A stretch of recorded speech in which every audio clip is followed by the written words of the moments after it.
Hey everyone! In this video, I'm going to be talking about the last rule in CSS, a simple but often overlooked feature that can make a big difference in your styling. So what is the last rule in CSS? The last rule in CSS states that the styles of the last selector in a rule will take precedence. In simple terms, this means that if there are conflicting styles within a selector, the styles of the last rule will be applied to that element. Let's take a closer look. Following along from the previous videos, you should already have the index.html file set up to point to an external CSS file.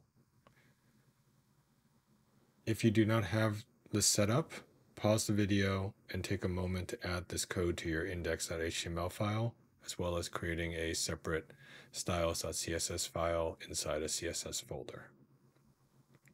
I've also included links in the description where you can find this code, so you can also use that to get started. Also, open Live Server if you don't already have it open. In the styles.css file, there's already code that is changing the text color of the entire body blue, except for the H3 element.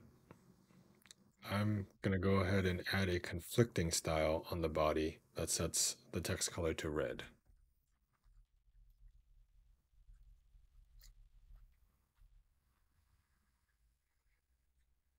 In the browser, you should see that all the text except for the H3 elements is now red.